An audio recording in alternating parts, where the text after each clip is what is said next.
नमस्कार, मैं एडवोकेट प्रशांत। इस वीडियो के माध्यम से आपको सूचित करना चाहता हूं कि अगर आज के दिन में यानी कि वर्ष 2021 में यदि आप उत्तर प्रदेश या फिर यूँ कहें कि हिंदुस्तान के किसी भी स्टेट में यदि आप किसी रियल एस्टेट प्रोजेक्ट में जो कि रेरा से रजिस्टर्ड है उसमें अगर आप कोई रियल एस्टेट प्रॉपर्टी यानी कि फ्लैट, शॉप या फिर प्लॉट ख़रीदने की सोच रहे हैं तो आपको अपने पूरे ड्यू डिलीजेंस प्रोसेस में एक और जो प्रोसेस ऐड करना है या फिर जो क्वेश्चन आपको बिल्डर से पूछना है वो ये है कि कहीं ऐसा तो नहीं आप जो प्रॉपर्टी ख़रीदने जा रहे हैं जो फ्लैट वो डिस्ट्रिक्ट कलेक्टर के द्वारा अटैच की गई हो। आमतौर पे बहुत बड़ी कंपनीज़ जो हैं वहाँ पर या सेल्स एजेंट को या फिर टीम को भी नहीं पता होता है कि उनकी कौन सी प्रॉपर्टीज़ अटैच हैं, और अगर आपने एक बार अटैच्ड प्रॉपर्टी के लिए बिल्डर को पैसा दे दिया तो वो पैसा आपको मिलने में फिर से आपको भी रेरा में जा कर के केस डालना पड़ेगा।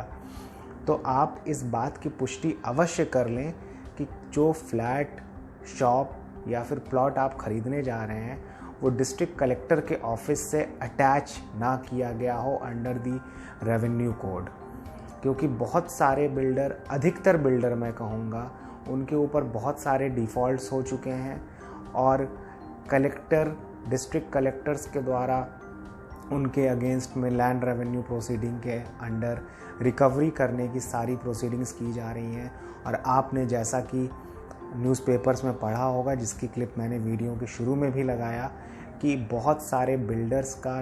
गौतम बुद्ध नगर क्षेत्र में स्टेट गवर्नमेंट की तरफ से संस्तुति मिल चुकी है कि इनकी प्रॉपर्टीज़ को अटैच पहले किया जा चुका था, ऑक्शन के लिए पुटअप किया जाए। तो ऐसे सर्कमस्टांस में ये पॉसिबिलिटी बहुत ज़्यादा है कि आपको कोई अटैच प्रॉपर्टी का पैसा आपसे ले लिया जाए और हो सकता है आपको पोजीशन भी दे दिया जाए, पर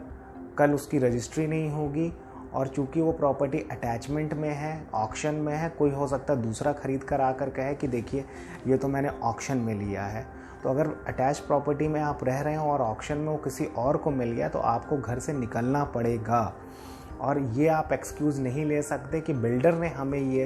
पोर्ट्रे किया या आश्वासन दिया कि ये प्रॉपर्टी बिल्कुल सही है। इसमें आप और बिल्डर दोनों ही फॉल्ट पर होंगे और प्रॉपर्टी लीगली आपके हिस्से में नहीं आएगी, और जो आपका पैसा सारा जीवन भर की कमाई और लोन जो लेकर के आपने वो घर लिया होगा, इसमें भी एक बहुत बड़ा आपके लिए इशू आ जाएगा कि आप अपने घर में भी नहीं रह पाएंगे और साथ ही साथ मुकदमेबाजी के चक्कर में अलग पड़ जाएंगे। मुकदमेबाजी इतनी ज़्यादा होती है, इस रियल एस्टेट सेक्टर में हो चुकी है कि एक अलॉटी को अपना पैसा निकालने में 2 से 5 लाख रुपए तक का खर्चा आ रहा है। तो इन सब चीज़ों से बचें, और ये जो मैंने आपको स्टेप बताया है कि अटैच तो नहीं है, ये बात की पुष्टि आप कलेक्टर के ऑफिस से करें, सिर्फ बिल्डर के आश्वासन में ना आए। Thank you so much for staying with.